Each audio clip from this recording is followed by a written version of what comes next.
तो ये electrochemistry chapter है हम लोग का, जो दो टर्म से मिलकर बना है, इलेक्ट्रिकल एनर्जी और केमिकल एनर्जी। ठीक है, मतलब ये कि ओवरऑल देखो इस चैप्टर में हम लोग को डील क्या करना है। तो इस चैप्टर में हम लोग को डिस्कस करना है about conversion of electrical energy into chemical energy and chemical energy into electrical energy. कैसे केमिकल एनर्जी को इलेक्ट्रिकल में कन्वर्ट किया जा सके और कैसे जो इलेक्ट्रिकल एनर्जी है उसको हम केमिकल एनर्जी में कन्वर्ट कर सकते हैं, ये हमको इस चैप्टर में डिस्कस करना है। देखो हम लोग डेली लाइफ में अपना बहुत सारा वैसा इक्विपमेंट, बहुत सारा वैसा बैटरी देखते हैं जो इलेक्ट्रिकल को केमिकल और केमिकल को इलेक्ट्रिकल में कन्वर्ट करने का काम करता है। जितना भी हमारे पास नॉन रिचार्जेबल बैटरीज हैं वो सारे नॉन रिचार्जेबल बैटरी वही है कि वो केमिकल एनर्जी से हमको इलेक्ट्रिकल एनर्जी देता है। जैसे हम लोग सपोज कि एक छोटा सा ये पेंसिल बैटरी इस टाइप का लेकर के, ये थोड़ा बड़ा हो गया, एक छोटा सा पेंसिल बैटरी लेकर और घड़ी में लगा देते हैं और वो घड़ी चलने लगता है, उसको कहीं अलग से इलेक्ट्रिसिटी नहीं दिया जाता है, बट वो जो वर्क कर रहा, वो मोटर चलाने का काम कर रहा, वो काम इलेक्ट्रिकल एनर्जी वाला ही कर रहा। तो आखिर वो कैसे हो रहा? तो उस बैटरी के अंदर केमिकल भरा हुआ है, उस केमिकल के पोटेंशियल से वहां पर इलेक्ट्रिसिटी जनरेट हो रहा और वो इलेक्ट्रिकल एनर्जी के तौर पर यूज हो रहा है। क्लियर है ना? जैसे हम लोग एक घर पर इन्वर्टर रखे हैं, हम लोग यहाँ भी इन्वर्टर जो लगा हुआ है, तो इन्वर्टर है, बैटरी है, उसमें क्या हो रहा? तो वहां पर वो एक ऐसा मशीन बनाया गया जो इलेक्ट्रिकल एनर्जी को किस में कन्वर्ट कर रहा? केमिकल एनर्जी में कन्वर्ट कर रहा, स्टोर करके रख रहा, फिर वापस उसको हम लोग इन्वर्टर से इन्वर्ट करके और इलेक्ट्रिकल एनर्जी के तौर पर यूज कर रहे हैं। तो ये सारा कुछ कैसे होता है, ये क्या फिनोमेना है, कौन सा प्रिंसिपल इसके पीछे काम करता है, ये हम लोग को इस चैप्टर में डिटेल में स्टडी करना है। कहीं ना कहीं सुनकर थोड़ा सा फिजिक्स टाइप से ये चैप्टर लगता है, क्योंकि जो बात कर रहे हैं हम लोग इलेक्ट्रिसिटी, इलेक्ट्रिकल एनर्जी, मतलब ये फिजिक्स से रिलेटेड थोड़ा सा लगता है। बट ये अच्छा समय पे शुरू होता है कि आपका फिजिक्स में भी ऑलमोस्ट यही सब टॉपिक चल रहा होता है, केमिस्ट्री में भी यही चल रहा है, तो थोड़ा सा बढ़िया लगता है पढ़ने में, रिलेट करके हम लोग पढ़ लेते हैं। तो हम लोग को इसमें क्या डिस्कस करना है? तो देखो इलेक्ट्रोकेमिस्ट्री का सबसे पहले तो थोड़ा इसके रिस्पेक्ट में अगर दो लाइन लिख दें तो हम लिखेंगे कि the branch of physical chemistry, the branch of physical chemistry which deals with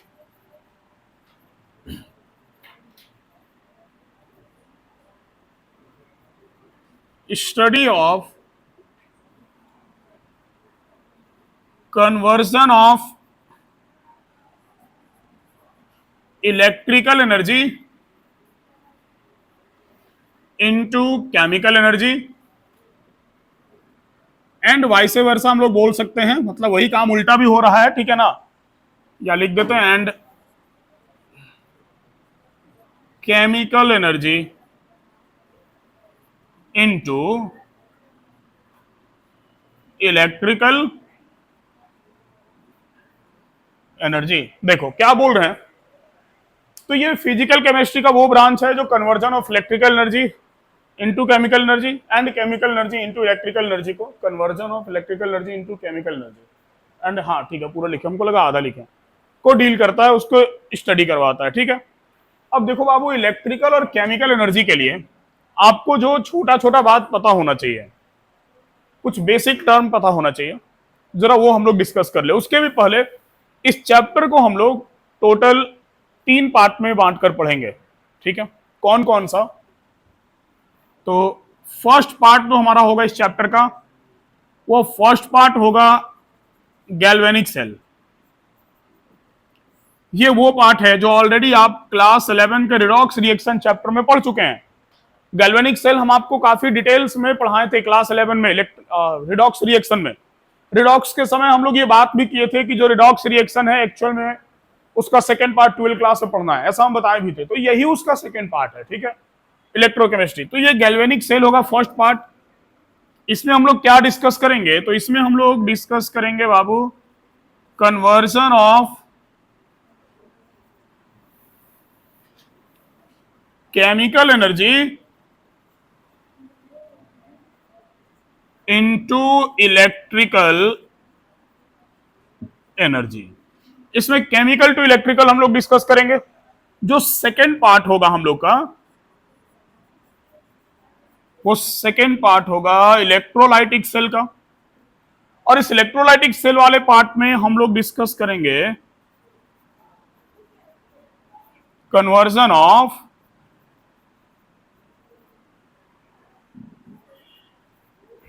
electrical energy into chemical energy. इसमें इसका उल्टा डिस्कस करेंगे, इलेक्ट्रिकल टू केमिकल। और जो तीसरा पार्ट होगा हमारा, वो हमारा थर्ड पार्ट होगा बाबू, कंडक्टेंस ऑफ सेल। सेल के कंडक्टेंस के बारे में, रेसिस्टेंस के बारे में वो डिस्कस करेंगे। मेनली इसमें क्या डिस्कस होता है, तो इसमें हम लोग क्वालिटेटिव एंड क्वांटिटेटिव एनालिसिस करते हैं। इसमें हम लोग क्वालिटेटिव एंड क्वांटिटेटिव एनालिसिस करते हैं। क्वालिटेटिव एनालिसिस करते हैं कि कैसा क्वालिटी का इलेक्ट्रोलाइट लिया जाएगा, किस कंसंट्रेशन का। क्वालिटी कहने का मतलब है कि इलेक्ट्रोलाइट का बेसिकली हम लोग क्या देखेंगे, कंसंट्रेशन वगैरह देखेंगे। तो कौन से कंसंट्रेशन का इलेक्ट्रोलाइट लेंगे, कौन सा इलेक्ट्रोलाइट लेंगे, तो कितना इलेक्ट्रिकल एनर्जी प्रोड्यूस होगा, ठीक है। ये सब हम लोग क्वालिटेटिव और क्वांटिटेटिव एनालिसिस हम लोग करते हैं किसमें, कंडक्टेंस ऑफ सेल वाले पार्ट में। बड़ा इंपॉर्टेंट लॉ भी एक है जिसको कोलरॉच लॉ कहा जाता है। तो ये हमारा चैप्टर का एक छोटा सा इंट्रोडक्शन है इलेक्ट्रोकेमिस्ट्री का, ठीक है। देखो अब क्या है कि इलेक्ट्रिकल टू केमिकल हमको कन्वर्ट करना है, तो हमको यहां पर दो तरह के कंडक्टर का जरूरत पड़ेगा। इस चैप्टर में हम लोग दो तरह के कंडक्टर के बारे में डिस्कस करेंगे। वैसे कंडक्टर क्या होता है ये तो सबको पता है।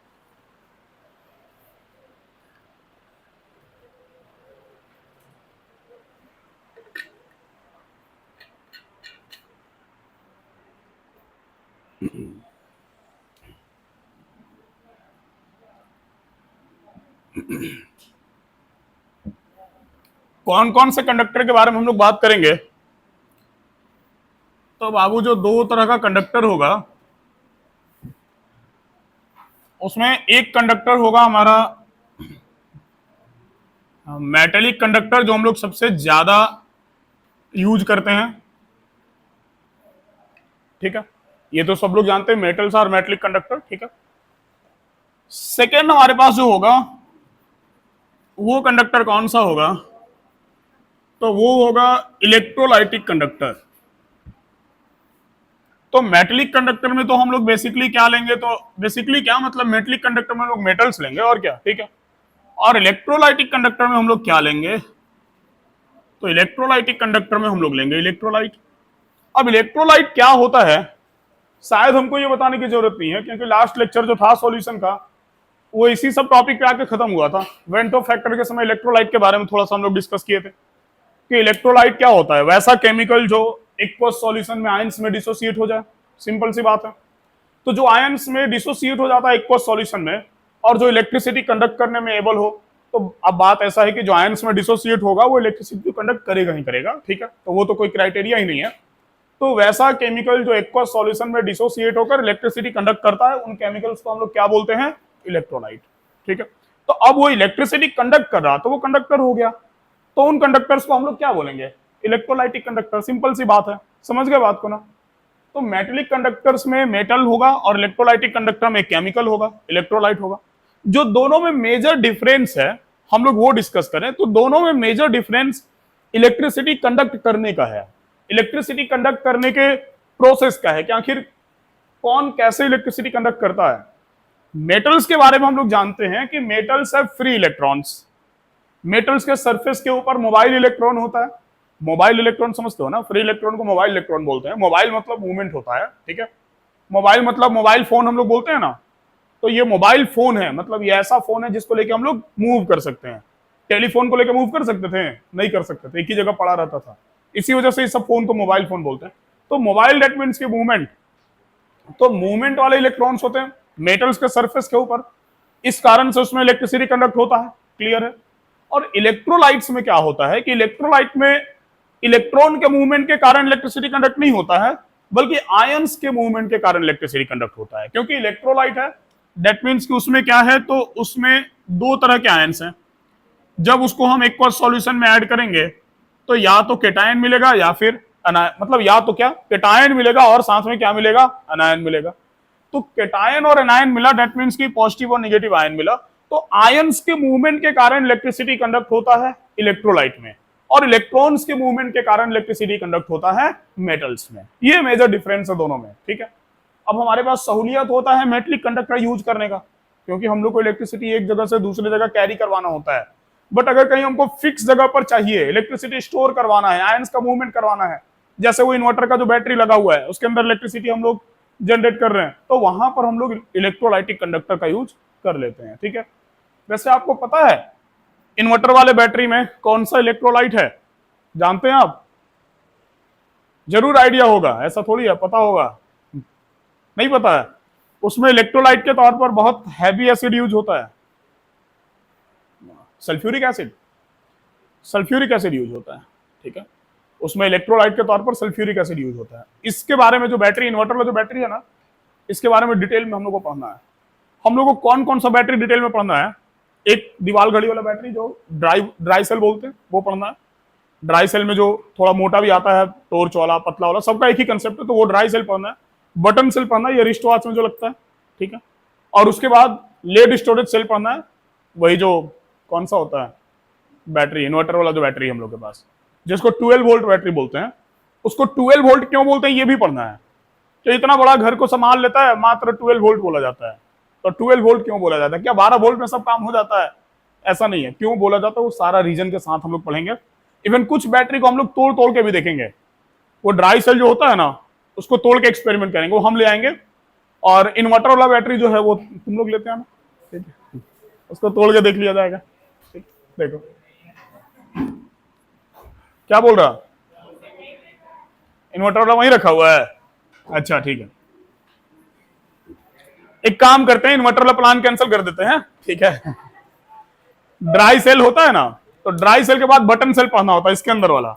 तो वो जो दीवार घड़ी दिख रहा है उसके अंदर का बैटरी हम तोड़ देंगे, और इसके अंदर का तुम निकाल के देना, वो तोड़ देंगे, ठीक है। हिसाब बराबर का होना चाहिए भाई। देखो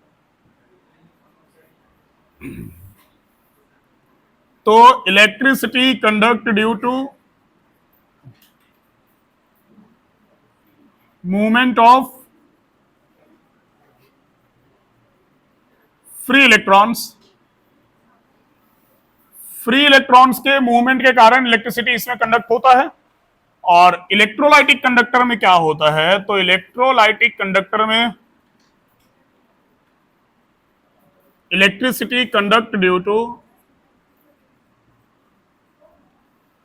मूवमेंट ऑफ आयंस, ठीक है। मेटल्स में जो इलेक्ट्रिसिटी कंडक्ट होगा ये बेसिकली कौन से फॉर्म में होगा? तो ये आपका सॉलिड फॉर्म में होगा मेटल्स में, ठीक है। अब ऐसा नहीं कि आप पिघला दीजिएगा तो इलेक्ट्रिसिटी कंडक्ट नहीं होगा, लेकिन हम लोग मेटल को मोल्टेन फॉर्म में कहाँ कन्वर्ट करवाते हैं? सॉलिड फॉर्म में। लेकिन जो इलेक्ट्रोलाइट है इसको हम लोग दो फॉर्म में लेकर चलेंगे। सबसे बेटर जो इलेक्ट्रिसिटी कंडक्ट होगा वो एक्वस फॉर्म में होगा, और उसके बाद हम लोग कहीं कहीं बात करेंगे इसके मोल्टेन फॉर्म का भी बात करेंगे, ठीक है। उसके लिक्विड फॉर्म का भी हम लोग बात करेंगे। तो ये होता बाबू थोड़ा सा बेसिक नॉलेज इस चैप्टर को शुरू करने के लिए। तो इलेक्ट्रोकेमिस्ट्री दैट मीन्स कि ये दो टर्म है हमारे पास, उससे मिलकर बना electrical energy plus chemical energy. That means कि हमको इसमें क्या स्टडी करना है? तो conversion of electrical energy into chemical energy and chemical energy into electrical energy, ठीक है। 3 पार्ट में ये चैप्टर पढ़ेंगे हम लोग। गैल्वेनिक सेल, जिसमें केमिकल को इलेक्ट्रिकल एनर्जी में कन्वर्ट किया जाएगा। सेकेंड पार्ट इलेक्ट्रोलाइटिक सेल का, जिसमें इलेक्ट्रिकल एनर्जी को केमिकल एनर्जी में कन्वर्ट किया जाएगा। थर्ड पार्ट हमारा कंडक्टेंस वाला पार्ट होगा, जिसमें क्वालिटेटिव और क्वांटिटेटिव एनालिसिस करेंगे। मोलर कंडक्टेंस, इक्विवेलेंट कंडक्टेंस, बड़ा अच्छा अच्छा टर्म है, वो सब डिस्कस करेंगे। तो ये तो बस ऐसे ही बता दिया आपको। तो अब हम लोग फर्स्ट पार्ट स्टार्ट करेंगे अपना गैल्वेनिक सेल। तो आप इसको नोट कीजिए जरा।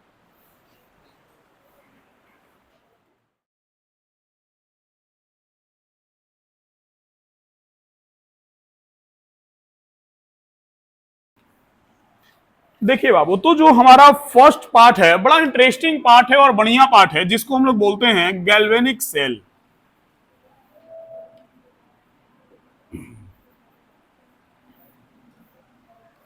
गैल्वेनिक सेल वाले पार्ट में मतलब अगर इसको हमको डिफाइन करना हो तो हम लोग बोल सकते हैं, अभी जो हम लोग पॉइंट यहां पर लिखे थे, ठीक है, कि this cell is used to convert electrical not electrical chemical energy into electrical energy, हाँ, by the help of spontaneous redox reaction. ये बात हम लोग जरूर ध्यान में रखेंगे। कि ये एक स्पॉन्टेनियस रिडॉक्स रिएक्शन से केमिकल एनर्जी को इलेक्ट्रिकल एनर्जी में कन्वर्ट कर देता है। Spontaneous that means spontaneous process हम लोग किसको बोलते हैं, जो प्रोसेस खुद से होता है, ठीक है। मतलब हमको इस सेल में कुछ करवाने का जरूरत नहीं पड़ता, मतलब अलग से करवाने का जरूरत मतलब अलग से एनर्जी देने का जरूरत नहीं पड़ता है। यहां पर एनर्जी प्रोड्यूस होता है। कैसे प्रोड्यूस होता है? प्रोड्यूस होता है मतलब आप देखो, अब कुछ लोग ये बोलेंगे सर एनर्जी क्रिएट कैसे कर रहे हैं आप? क्रिएट नहीं हो रहा भाई, कन्वर्ट हो रहा one form to another form. देखो गैल्वेनिक सेल में क्या होता है, सबसे पहले तो गैल्वेनिक सेल पार्ट में हम लोग आज डिस्कस करेंगे कंसेप्ट ऑफ गैल्वेनिक सेल, कि भाई गैल्वेनिक सेल का कंसेप्ट कहां से आया। अगर ये कंसेप्ट नहीं आया होता तो आज हमारे पास बैटरी नाम का कोई चीज होता ही नहीं, ठीक है। इलेक्ट्रिसिटी बना के भी फुल्ली इलेक्ट्रिसिटी पर ही डिपेंडेंट रहते हैं हम लोग। तो ये कंसेप्ट कहां से आया? एक साइंटिस्ट था जिसका नाम था गैल्वेनो। गैल्वेनिक सेल इसीलिए बोला जाता है बिकॉज इसको सबसे पहली बार जो सोचा था उसका नाम था गैल्वेनो। गैल्वेनो एक केमिकल रिएक्शन करवा रहा था। इन लोग का काम होता था कभी कभी कुछ उल्टा पुल्टा अपने मन से भी ये लोग करवाते रहता था। कुछ उसके माइंड में आया होगा, ये क्या किया, ये एक कंटेनर लिया और उस कंटेनर में एक इलेक्ट्रोलाइट रख दिया, एक इलेक्ट्रोलाइट का एक्वस सॉल्यूशन रख दिया। जैसे ये कंटेनर है और इस कंटेनर में एक इलेक्ट्रोलाइट का एक्वस सॉल्यूशन रख दिया गया। कौन सा इलेक्ट्रोलाइट रखा था? तो वो एक्चुअल में इसके अंदर रखा था एक्वस कॉपर सल्फेट, ठीक है। एक्वस CuSO4 रख दिया इसके अंदर। इसके बाद क्या किया, इस एक्वस CuSO4 को रखने के बाद, ये तो कंटेनर को पार कर दिया हम, हाँ, इस एक्वस CuSO4 को रखने के बाद क्या किया कि वो इसमें एक जिंक का रॉड रख दिया। वो इसमें एक जिंक का रॉड रखा, ये जिंक का रॉड है। जब वो जिंक के रॉड को एक्वस कॉपर सल्फेट में इमर्स करके और थोड़ा लंबा समय तक के लिए छोड़ दिया, तो बाद में क्या ऑब्जर्व किया कि इसके अंदर में कुछ चेंजिंग आया है, कुछ बदलाव आया है। क्या बदलाव आया है? तो हुआ क्या, ऑब्जर्वेशन क्या हुआ। अगेन हम ये वही कंटेनर ले रहे हैं, कोई दूसरा कंटेनर ये नहीं है, उसी को हम फिर से यहां रिप्रेजेंट करेंगे। फिर से ये एक्वस कॉपर सल्फेट वही वाला है। उसको क्या ऑब्जर्वेशन हुआ कि इसके अंदर में जो रॉड डाला हुआ था ना, कौन सा रॉड? जिंक का रॉड। उस जिंक के रॉड का जो वेट है वो कम हो गया। वो रॉड थोड़ा सा गला गला टाइप से लग रहा हूं। जितना रॉड उस कॉपर सल्फेट के सॉल्यूशन के अंदर था, उतना रॉड जो था वो धीरे धीरे गल रहा था। हम लोग नॉर्मल लैंग्वेज में बोले तो वो गल रहा था। एक्चुअल में उसका वेट जो था वो कम हो रहा था, ठीक। और यहां पर इस कंटेनर में, यहां नीचे में उसको कुछ ब्राउन कलर का प्रिसिपिटेट दिखा। यहां नीचे में उसको कुछ ब्राउन प्रिसिपिटेट दिखा। प्रिसिपिटेट को शॉर्ट में हम लोग पीपीटी लिखते हैं। प्रिसिपिटेट किसको बोलते हैं? जो किसी सॉल्यूशन में नीचे बैठ जाए उसको प्रिसिपिटेट बोलते हैं। और जो किसी सॉल्यूशन में ऊपर की ओर तैरने लगे उसको क्या बोलते हैं? उसको फ्रॉथ बोलते हैं। फ्रॉथ, झाग होता है ना, तो झाग को फ्रॉथ कहा जाता है। और जो नीचे की ओर बैठ जाता है उसको प्रिसिपिटेट कहा जाता। तो इसमें उसको ब्राउन कलर का प्रिसिपिटेट नजर आया।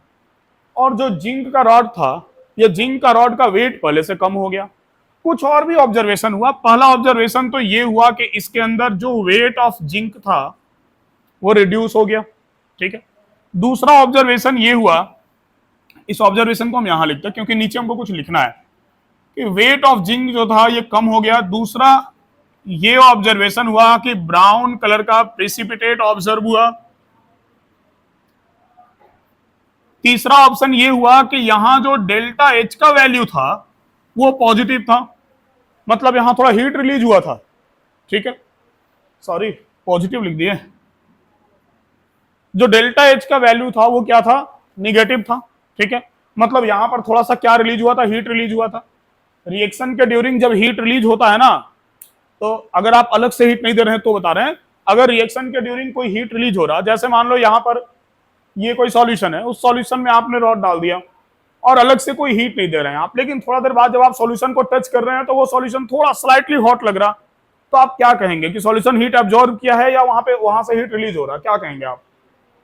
रिलीज हो रहा। एब्जॉर्ब मत बोलिएगा, आपको ये नहीं लगना चाहिए कि पहले से ये गर्म हो गया तो हीट कहीं से एब्जॉर्ब हुआ, नहीं, वहां से हीट रिलीज हो रहा, इस वजह से वो हीट हो रहा, रिएक्शन के कारण हीट प्रोड्यूस हो रहा, और हीट प्रोड्यूस हो रहा मतलब वो क्या होगा, वो तो रिलीज ही ना होगा, तो डेल्टा एच का वैल्यू वहां पर क्या है, निगेटिव है, मतलब वो एक्सोथर्मिक प्रोसेस हो रहा है। समझ गए बात को ना? तो जो ऑब्जर्वेशन हुआ वो दो तीन चीज हुआ, पहला तो कि जिंक का वेट कम हो गया, दूसरा वो वेट कम होके कहां गया, तो वो एक्चुअल में ब्राउन कलर का प्रेसिपिटेट बन गया, वो क्या है वो भी बात करेंगे अभी हम लोग। और तीसरा कि डेल्टा एच का वैल्यू निगेटिव है, मतलब कि वहां पर हीट इवॉल्व हो रहा था, वहां पर थोड़ा सा हीट रिलीज हो रहा था। समझ गए बात को? इतना कुछ हुआ, ये तो प्रैक्टिकली ऑब्जर्व हुआ। जब उसको अच्छे प्रैक्टिकली ऑब्जर्व मतलब कि जो दिख रहा उसके बेसिस पे बताया जा रहा। अब आखिर ये सब हुआ क्यों, इसके पीछे का रीजन क्या था? नींद आ रहा बाबू? हेलो, नींद आ रहा? चाय मंगवाए? नहीं? ठीक, जाना ज्यादा नींद आएगा तो जाके आंख पे पानी मार के चलाना। वैसे हम इतना बोरिंग नहीं ना पढ़ा रहे हैं, नहीं ना? ठीक, नहीं बोलना, अगर हम ज्यादा बोरिंग पढ़ा रहे होंगे, अगर सही में नींद आ रहा होगा तो बोलना, ठीक है? तो यहां तीन तरह का ये फिनोमेना हुआ। अब देखो कि इसके अंदर एक्चुअल में ये सारा कुछ हुआ क्यों। तो बाबू ऑब्जर्वेशन में ये पता चला कि जब जिंक के रॉड को कॉपर सल्फेट में डाला गया तो जिंक का ऑक्सीडेशन हो गया। ऑक्सीडेशन समझते हैं, रिडॉक्स रिएक्शन वाले चैप्टर से कुछ बात आपको ध्यान में रखना होगा, basic concept. Oxidation that means की loss of electron, reduction that means की गेन ऑफ इलेक्ट्रॉन, ये सब थोड़ा सा ध्यान में रखना होगा, ठीक है? तो यहां पर जिंक का ऑक्सीडेशन हुआ। जिंक रॉड क्या किया कि जिंक का जो रॉड था, वो जिंक का रॉड, ये जो सॉलिड रॉड था, ये ऑक्सीडाइज होकर 2 इलेक्ट्रॉन लॉस कर दिया और ये कन्वर्ट हो गया एक्वस में। जो Zn का रॉड था, ये 2 इलेक्ट्रॉन लॉस किया और ये Zn2 प्लस एक्वस में कन्वर्ट हुआ। एक्वस में कन्वर्ट का क्या मतलब है सर? मतलब ये अपने सरफेस को छोड़ के अलग हो गया, इस एक्वस सॉल्यूशन में आके डिजोल्व कर गया, ये मतलब है। समझे बात को? मतलब जिंक का वेट कम हुआ, तो वेट कम हुआ तो जाहिर सी बात है कि जिंक का मॉलिक्यूल कहीं तो गया होगा वहां से, तो वो कहां गया? तो वो इस सॉल्यूशन में आके डिजोल्व हो गया, ठीक है? तो अपने सरफेस को छोड़ के अलग हो गया, सरफेस को छोड़ के अलग हुआ तो जिंक का वेट क्या हो गया? कम हो गया। तो जिंक का वेट कम होने के पीछे का रीजन ये था कि उस सॉल्यूशन के अंदर में क्या हुआ? ऑक्सीडेशन हुआ। किसका ऑक्सीडेशन हुआ? जिंक का, ठीक है? जरा कंसेप्ट को समझते चलिएगा, बड़ा अच्छा चीज है, आपको आगे चल के सही में ये बहुत बढ़िया लगेगा। तो जिंक का ऑक्सीडेशन हो गया, इसके बाद क्या हुआ कि जिंक जिस इलेक्ट्रॉन को लॉस किया था, इसके अंदर एक्वस CuSO4 है। तो हम लोग इलेक्ट्रोलाइट के बारे में ये बात जानते हैं ना कि इलेक्ट्रोलाइट हम किसको बोले? इलेक्ट्रोलाइट हम उसको बोले कि जो एक्वस सॉल्यूशन में जाकर आयंस में डिसोसिएट हो जाए। तो ये जो CuSO4 है, ये एक्चुअल में क्या इस एक्वस सॉल्यूशन में ये पूरा का पूरा गोटा CuSO4 होगा? नहीं ना, टूट गया होगा। टूट गया होगा तो सर क्या बना होगा? तो Cu2 प्लस और SO4 2 माइनस, दोनों किस फॉर्म में होगा? एक्वस फॉर्म में होगा। समझ गए बात को ना? तो जो ये Cu2 प्लस था, कौन सा Cu2 plus? Aqueous Cu2 plus, ये जिंक के लॉस किए गए इलेक्ट्रॉन को एब्जॉर्ब कर लिया, मतलब एक्सेप्ट कर लिया। अब जिंक के लॉस किए गए इलेक्ट्रॉन को ये एक्सेप्ट कर लिया तो ये बना दिया Cu, और ये Cu सॉलिड में कन्वर्ट हो गया, ठीक है? पहले एक्वस था, इलेक्ट्रॉन लिया, सॉलिड में कन्वर्ट हो गया, और वो Cu जमा होते होते होते होते यहां पे ब्राउन कलर का प्रेसिपिटेट बना दिया। मतलब ये ब्राउन कलर का जो प्रेसिपिटेट है, ये एक्चुअल में क्या है? तो ये एक्चुअल में कॉपर है। समझे बात को ना? तो Zn जिस इलेक्ट्रॉन को लॉस किया, उस इलेक्ट्रॉन को इस एक्वस सॉल्यूशन वाला Cu2 प्लस एक्सेप्ट कर लिया, और उस Cu2 प्लस का क्या हो गया? तो Cu2 प्लस का हो गया रिडक्शन। तो फिलहाल दो बात क्लियर हुआ। कौन कौन सा सर? पहला ये क्लियर हुआ कि जिंक का वेट आखिर कम हुआ तो क्यों हुआ? क्योंकि जिंक का क्या हो गया? ऑक्सीडेशन हो गया, वो अपने सरफेस को छोड़ के अलग हो गया। दूसरा ये बात क्लियर हुआ कि ये ब्राउन कलर का प्रेसिपिटेट ऑब्जर्व हुआ, तो आखिर ये क्या था? तो ये इस एक्वस सॉल्यूशन का Cu2+ था। समझे बात को? जो इलेक्ट्रॉन लेकर के मतलब जो रिड्यूस होकर के क्या कन्वर्ट किसमें कन्वर्ट हो गया? Cu में, और ये बॉटम में आके जमा हो गया। क्लियर है? चलेगा सर। तीसरा पॉइंट, डेल्टा एच का वैल्यू निगेटिव है, हीट इवॉल्व हो रहा, हीट रिलीज हो रहा। ये क्यों हो रहा? इसका ये मतलब है कि जब इस कंटेनर के अंदर में रिएक्शन हो रहा है, जब इस कंटेनर के अंदर में रिएक्शन हो रहा, कैसा रिएक्शन? ऑक्सीडेशन और रिडक्शन। तो डेफिनेटली इस ऑक्सीडेशन और रिडक्शन से यहां एनर्जी प्रोड्यूस हो रहा, हीट एनर्जी यहां प्रोड्यूस हो रहा। समझे बात को? इसका मतलब तो यही ना हुआ, हीट इवॉल्व हुआ। डेट मीन्स क्या? कि रिएक्शन के कारण इसमें हीट एनर्जी प्रोड्यूस हो रहा, हीट रिलीज हो रहा है यहां से। समझ गए? क्लियर हुआ? तो ये जो तीनों पॉइंट का ऑब्जर्वेशन था, आखिर ये 3 पॉइंट क्यों ऑब्जर्व हुआ? ये क्लियर हुआ? अरे बोलो। तो Zn का वेट इसलिए कम हुआ बिकॉज वहां पर क्या हो गया? Zn का ऑक्सीडेशन हो गया, सरफेस को छोड़ के अलग हो गया। ब्राउन प्रिसिपिटेट इसलिए मिला क्योंकि एक्वस Cu2+ जो था वो सॉलिड में कन्वर्ट हो गया उस इलेक्ट्रॉन को लेकर के। ठीक है। और सॉल्यूशन हॉट इसलिए हो गया क्योंकि वहां हीट इवॉल्व हुआ, मतलब रिएक्शन के कारण वहां एनर्जी बना है। ठीक है। बना है मतलब बार बार हम ये बोलते क्रिएट हुआ है ना, समझना। कोई एनर्जी किसी चीज में कन्वर्ट हुआ है तो एनर्जी वहां पर बना है। गैल्वेनो के माइंड में ये बात आया कि यहां पर ऑक्सीडेशन हो रहा और इसी के अंदर क्या हो रहा? रिडक्शन भी हो रहा। कोई इलेक्ट्रॉन लॉस कर रहा और इसी सॉल्यूशन के अंदर कोई वैसा भी है जो इलेक्ट्रॉन क्या कर रहा? गेन कर रहा। क्यों ना कोई वैसा प्रोसेस किया जाए, कोई वैसा इक्विपमेंट बनाया जाए कि इलेक्ट्रॉन लॉस कहीं और हो और गेन कहीं और हो। अगर इलेक्ट्रॉन लॉस कहीं और होता और गेन कहीं और होता है तो डेफिनेटली इलेक्ट्रॉन जहां लॉस हो रहा और कहीं और गेन हो रहा, तो वहां तक जाने के लिए हमको एक सर्किट बनाना पड़ेगा, मतलब एक हमको वायर तो लगाना पड़ेगा। तो इलेक्ट्रॉन कंटिन्यू क्या करेगा? फ्लो करेगा। और इलेक्ट्रॉन फ्लो करेगा तो अगर किसी डायरेक्शन में कंटिन्यू इलेक्ट्रॉन फ्लो करता है तो उसके अपोजिट डायरेक्शन में इलेक्ट्रिसिटी फ्लो करता है। ये बात तो आप जानते हैं। तो गैल्वेनो के माइंड में यही बात आया कि ये जो ऑक्सीडेशन और रिडक्शन है, ये जो एक ही जगह हो रहा, क्यों ना हम इसको अलग अलग करवाएं। और क्या वो अलग अलग करवाने में सक्सेस हुआ, वो हम लोग देखते हैं इस ब्रेक के बाद। हाँ, ये आपको नोट करना पड़ेगा ना, तब ना हम बताएंगे। ठीक है, हो गया, मिटा दें।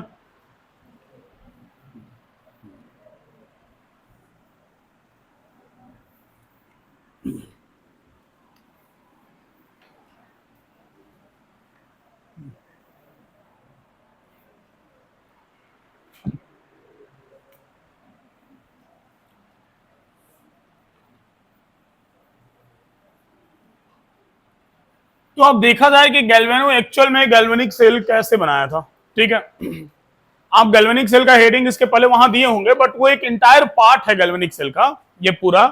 लेकिन गैल्वेनिक सेल में भी जो गैल्वेनिक सेल होगा वो यहां शुरू हो रहा। सबसे पहले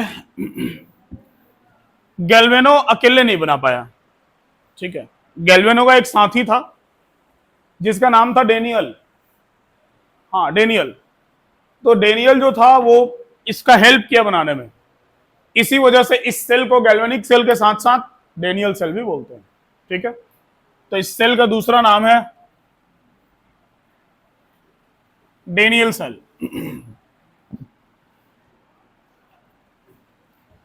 सबसे पहले एक कंटेनर लिया गया, इस कंटेनर में एक्वस सॉल्यूशन भरा गया।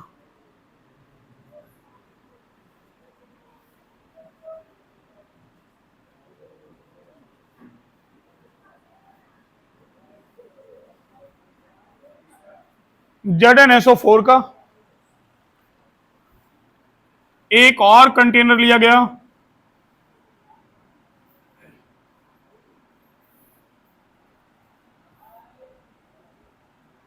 इस कंटेनर में भी एक्वस सॉल्यूशन भरा गया।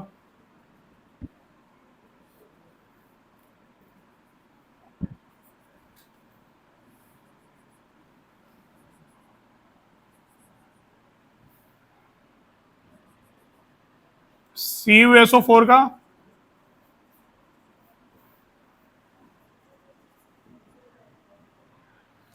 इसके बाद इसमें एक रॉड डाला गया,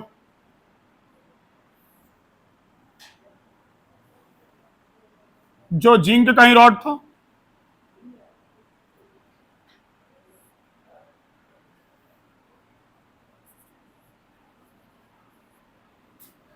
इसके बाद इसमें भी एक रॉड डाला गया,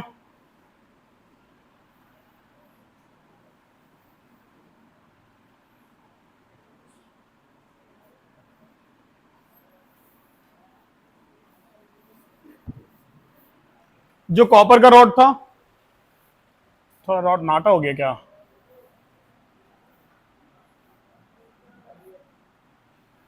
और इसके बाद इन दोनों रॉड को एक एक्सटर्नल वायर से कनेक्ट कर दिया गया थ्रू अ गैल्वेनोमीटर। अभी ये वायर कटा हुआ है, स्विच ऑफ है। यहां पर एक मीटर लगाया गया जिसका नाम है गैल्वेनोमीटर, जो फ्लो ऑफ पोटेंशियल को मेजर करने का काम करता है कि पोटेंशियल कौन से डायरेक्शन में जा रहा है, इलेक्ट्रिसिटी कौन सा डायरेक्शन में जा रहा। गैल्वेनो का ही बनाया हुआ था, इस वजह से उसको गैल्वेनोमीटर बोलते हैं। ठीक है, जितना भी इलेक्ट्रिसिटी में टर्म यूज होता है, गैल्वेनोमीटर, वोल्ट मीटर, वोल्ट, वाट, ये सब तो साइंटिस्ट लोग था। ठीक है, देखो ये केस है। इसके बाद इन दोनों इलेक्ट्रोलाइट के लिए एक इनके बीच का कनेक्टिंग लिंक स्टैब्लिश किया गया जिसको नाम दिया गया सॉल्ट ब्रिज। ये सॉल्ट ब्रिज है, नमक का पुल है क्या? सॉल्ट ब्रिज का मतलब वही होगा ना। इसके अंदर में सॉल्ट भर दिया गया, इसके अंदर में सॉल्ट भर दिया गया, भर रहे हैं, धीरे धीरे भरेगा, धीरे धीरे धीरे धीरे से मेरी जिंदगी। सुना गया उतना दूर तक? धीरे धीरे ऐसा करके 2-3 गाना है ना, बड़ा अच्छा अच्छा गाना है। उसमें जो बढ़िया लगता है वो वाला लगता है, धीरे धीरे आप मेरे दिल के मेहमान बन गए। ये इसके अंदर सॉल्ट भर दिए। ठीक है, इसके बाद यहां पर एक कॉटन का प्लग लगा दिया गया बाबू।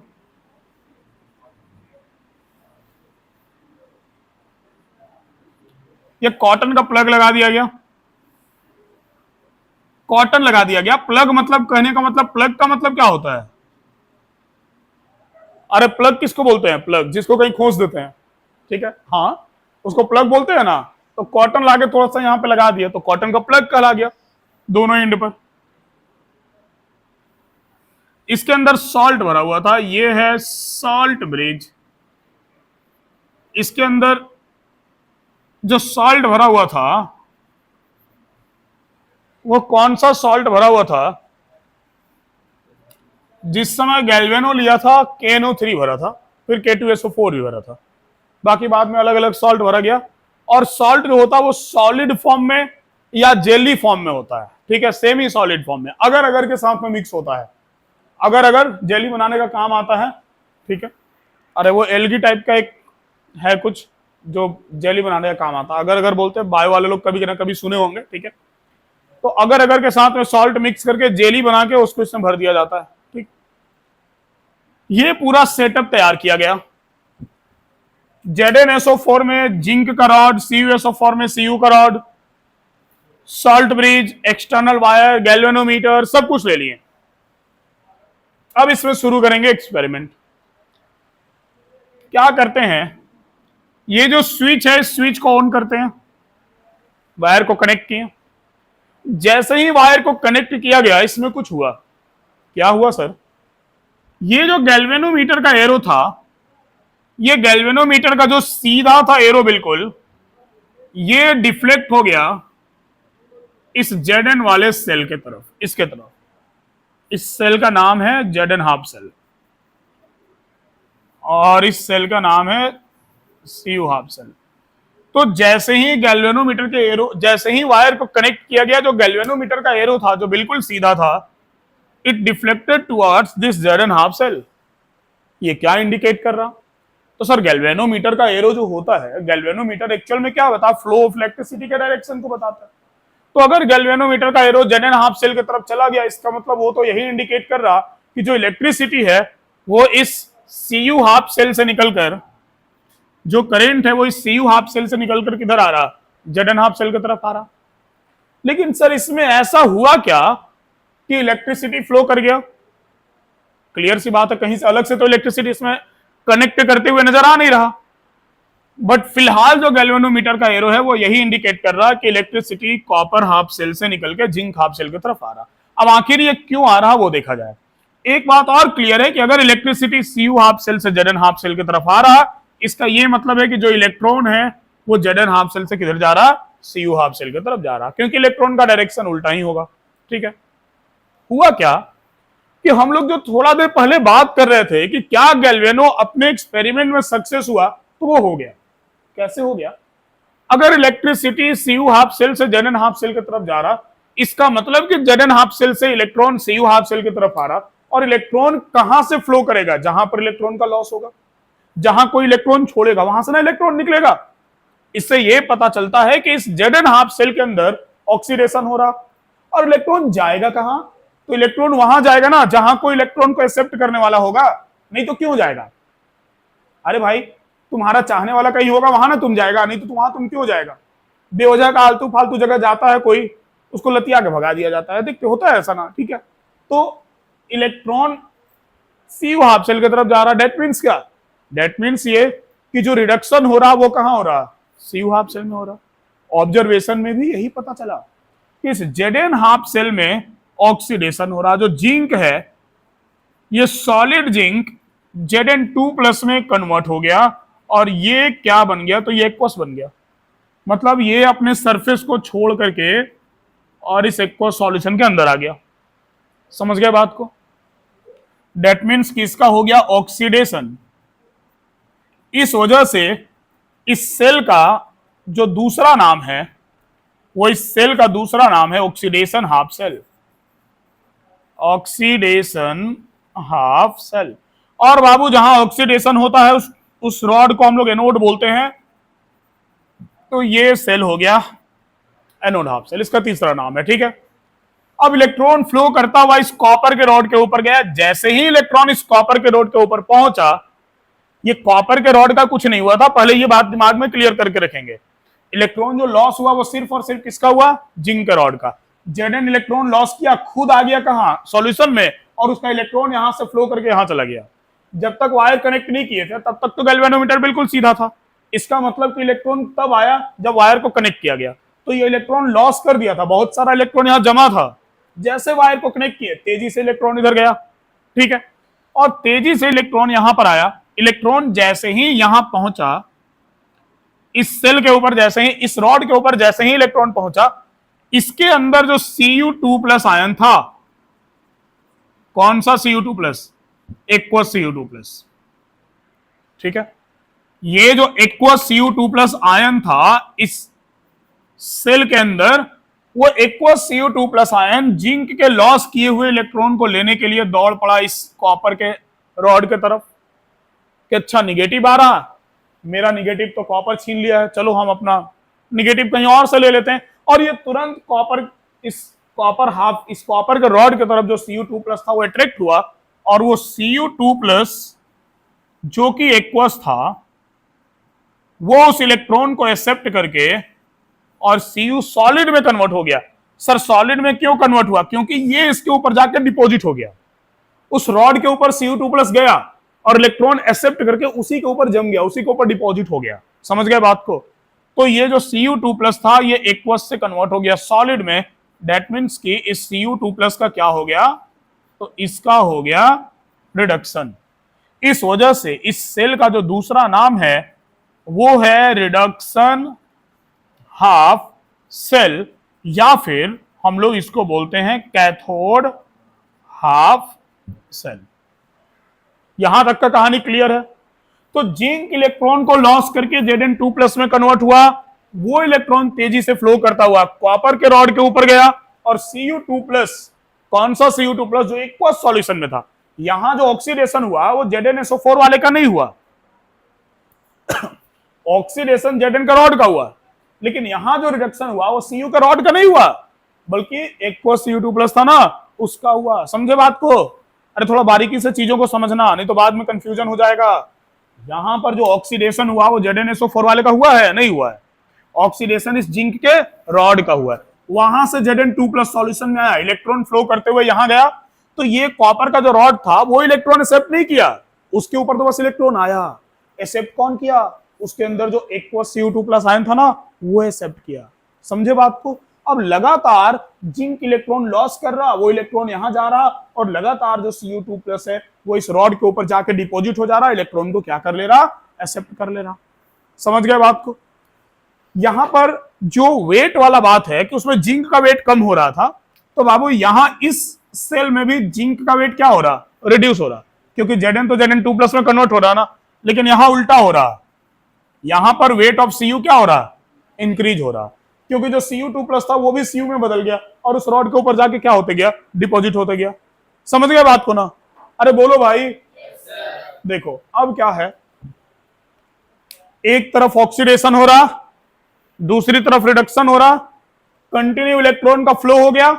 जो बात थोड़ा देर पहले हम लोग किए थे कंसेप्ट वाले में, गैल्वेनो और डेनियल मिलके उस चीज को सक्सेस करने में सफल रहा, मतलब सक्सेस कर दिया।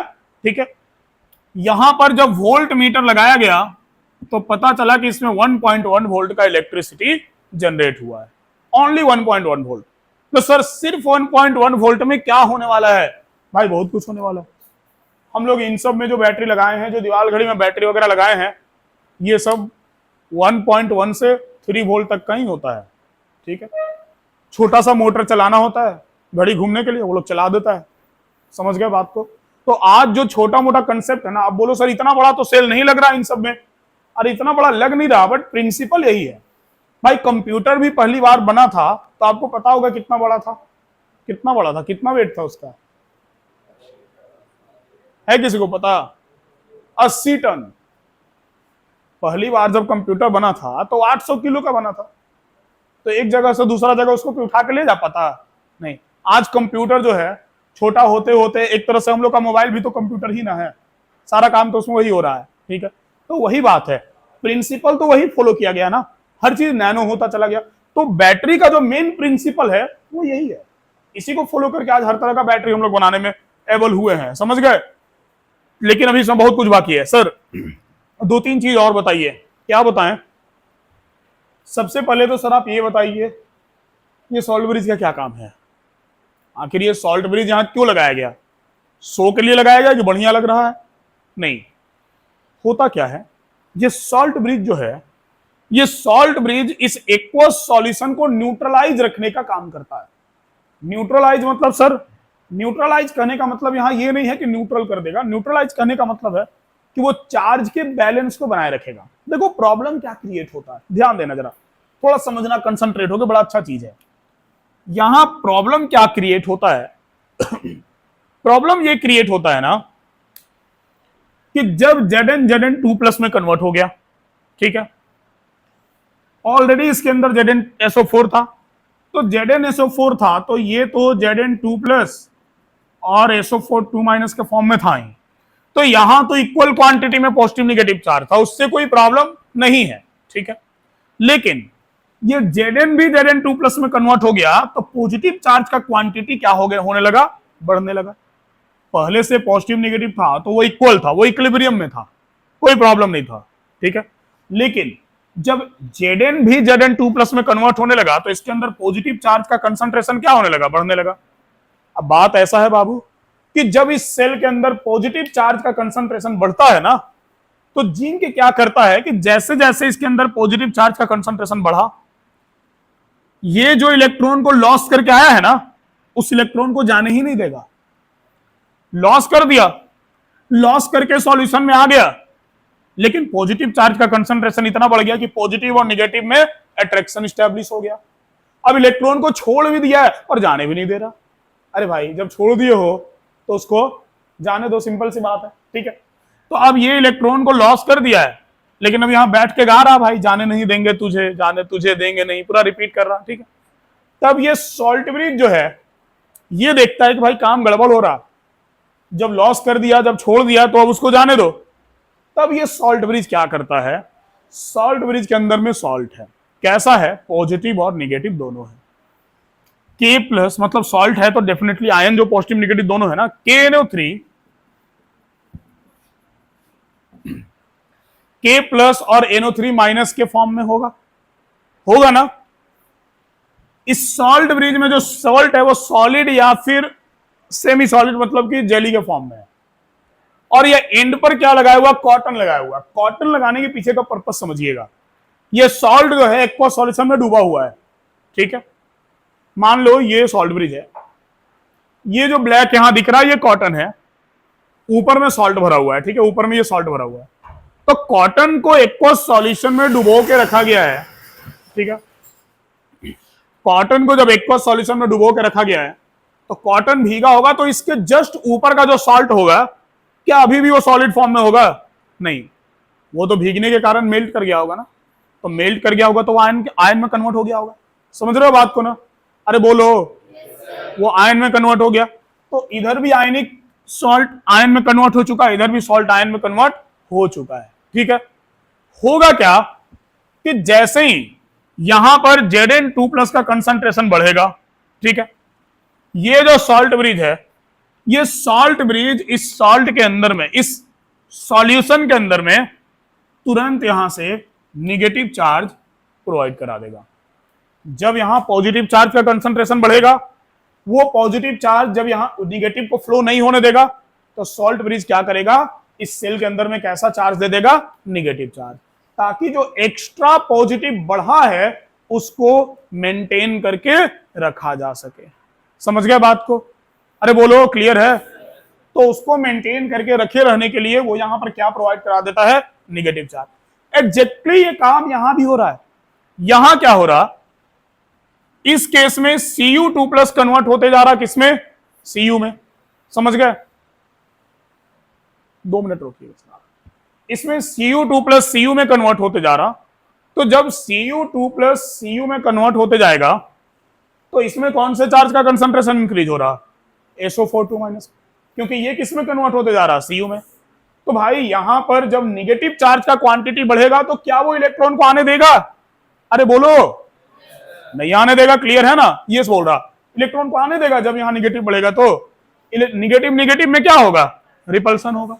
तो वो इलेक्ट्रॉन को यहां आने ही नहीं देगा। सॉल्ट ब्रिज देख रहा, भाई फिर से काम गड़बड़ हो रहा है। अब सॉल्ट ब्रिज यहां पर क्या करेगा, कौन सा चार्ज प्रोवाइड करा देगा, पॉजिटिव चार्ज। जो भी पॉजिटिव है कौन सा है, K+ है। तो सॉल्ट ब्रिज यहां पर पॉजिटिव चार्ज प्रोवाइड करा देगा। समझ गए बात को? तो सॉल्ट ब्रिज का काम है दोनों तरफ की न्यूट्रलिटी को मेंटेन करना। अब सर ये कब तक न्यूट्रलिटी को मेंटेन करके रखेगा, जब तक सॉल्ट रहेगा, जब तक सॉल्ट ब्रिज में सॉल्ट रहेगा। सुने ना, जब तक रहेगा समोसे में आलू, तो जब तक सॉल्ट ब्रिज में सॉल्ट रहेगा वो न्यूट्रलिटी मेंटेन करके रखेगा। जिस दिन सर सॉल्ट खत्म हो गया, बैटरी खत्म हो गया, दूसरा लेके आइए, और क्या, बात खत्म। क्लियर है? कुछ और भी बात है, लेकिन 2 मिनट, थोड़ा हम किसी को बहुत ज्यादा वेट करा दिए हैं। तो नोट तो कर लिए होगे। अब बचा इसका वर्किंग एंड फंक्शन लिखवाना। कहां रख दिए, लगता उधर लेके गया, उधर ही रख दिए। कोई बात नहीं, बहुत सारा मार्कर है। हाँ, इसका वर्किंग और फंक्शन लिखवाना बचा, ठीक है। पहले ये बताओ हमको, वो तो लिखवाते रहेंगे, वो अलग बात है, क्लियर हुआ कि नहीं हुआ? आखिर इस सेल में 1.1 वोल्ट का इलेक्ट्रिसिटी कैसे जनरेट हुआ, ये क्लियर हुआ कि नहीं? हो गया ना, श्योर एकदम, ठीक है। तो बाबू ये सेल, आप मतलब ये माइंड में एक बात क्लियर हो गया कि गैल्वेनिक सेल केमिकल रिएक्शन के थ्रू इलेक्ट्रिसिटी प्रोड्यूस करता है। दैट मीन्स कि जो केमिकल एनर्जी है वो इलेक्ट्रिकल एनर्जी में क्या हो रहा, कन्वर्ट हो रहा। समझ गए बात को? तो बस हम फिलहाल क्या करते हैं, इसका 2 लाइन का जरा स्टेटमेंट लिखवा देते हैं, और वर्किंग फंक्शन पर हम लोग नेक्स्ट क्लास वर्क कर लेंगे अच्छे से, ठीक है। लिखिए,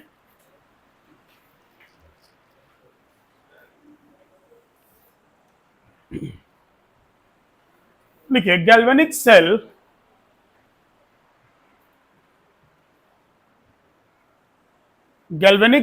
is used to convert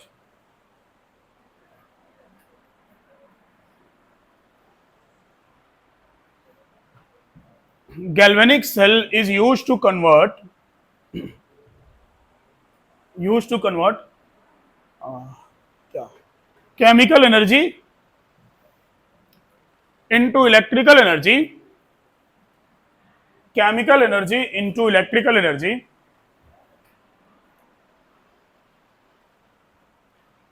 electrical energy by the help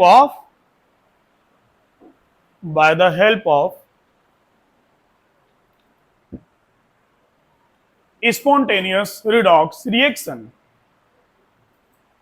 By the help of spontaneous redox reaction. Spontaneous redox reaction. ये तो गैल्वेनिक सेल का बस स्टेटमेंट हुआ कि आखिर गैल्वेनिक सेल वर्क क्या करता है, ठीक है। अब जैसे एक बात छोटा सा एक बात और समझ लो, क्योंकि अब दोबारा अगले दिन हम फिर इतना तो बनाएंगे नहीं समझाने के लिए ना, सिर्फ वर्किंग फंक्शन लिखवाएंगे। तो इसमें जो समझने वाला बात रह गया वो एक बात और रह गया, बस 1 मिनट है, देख लो कि जैसे हम लोग एक बात जानते हैं ना, anode is positive and cathode is negative. ये तो बात ये तो सबके माइंड में है कि एनोड को पॉजिटिव बोलते हैं, कैथोड को नेगेटिव बोलते हैं। बट गैल्वेनिक सेल अपने आप में दुनिया का इकलौता सेल है जिसमें एनोड को नेगेटिव से रिप्रेजेंट किया जाता है और कैथोड को पॉजिटिव से किया जाता है। आखिर क्यों किया जाता है, उसके पीछे का रीजन क्या है, ये भी आपको समझना चाहिए। आप जरा समझिएगा, देखो यहां ये एनोड है, एनोड हाफ सेल है, तो सिंपल सी बात है कि इस रोड को हम एनोड कहेंगे। एनोड पॉजिटिव होता है, लेकिन इस केस में हो क्या रहा ना कि जब जिंक पॉजिटिव में कन्वर्ट हो रहा तो वो सरफेस को छोड़कर अलग हो जा रहा, तो ये Zn2+ के फॉर्म में बचा नहीं बचा, क्योंकि Zn2+ ये बना बट वो वहां तो रुका नहीं, वो तो अलग हो गया ना, वो तो एक्वस सॉल्यूशन में चला गया, तो ये चार्ज पॉजिटिव नहीं रहा। तो सर पॉजिटिव नहीं रहा तो एक बात बताइए फिर निगेटिव क्यों बोल रहे हैं आप इसको, आखिर इसको फिर निगेटिव से क्यों रिप्रेजेंट किया जाएगा और इसको पॉजिटिव से? होता क्या है कि Zn अपना इलेक्ट्रॉन लॉस करके चला आता है, लेकिन जिस रेट से जिंक का ऑक्सीडेशन होता है उस रेट से इलेक्ट्रॉन का फ्लो नहीं हो पाता। इस वजह से क्या होता है कि इस रॉड के ऊपर अच्छा खासा क्वांटिटी में इलेक्ट्रॉन जो है वो एक्यूमुलेट हो जाता है, जमा हो जाता है। समझ गए बात को? तो अच्छा खासा क्वांटिटी में इलेक्ट्रॉन जमा हो जाने के कारण इस रॉड को जब आप देखेंगे कि ये रॉड कैसा है, चार्ज मेजर करेंगे ना, तो ये रॉड आपको कैसा दिखेगा? नेगेटिव। हाँ, जब आप पता लगाएंगे कि रॉड कैसा, तो पता चलेगा ये नेगेटिव है। तो एनोड पॉजिटिव होना चाहिए, होता ही है पॉजिटिव, बट वही बात है ना कि ये पॉजिटिव में कन्वर्ट होने के बाद सरफेस को छोड़ दिया, इस वजह से पॉजिटिव चार्ज वहां नहीं रह पाया। लेकिन जो इलेक्ट्रॉन लॉस किया वो इलेक्ट्रॉन यहां अच्छा खासा क्वांटिटी में जमा हो जाता, इस वजह से एनोड क्या हो गया? नेगेटिव। लेकिन सर कैथोड पॉजिटिव क्यों हो गया? ये उल्टा काम कैसे हो रहा? तो भाई वही बात है ना, हम क्या बोले, जिस रेट से इलेक्ट्रॉन लॉस होता उस रेट से फ्लो नहीं हो पाता, तो उस रेट से फ्लो नहीं हो पाता, दैट मींस कि इलेक्ट्रॉन थोड़ा स्लो आ रहा।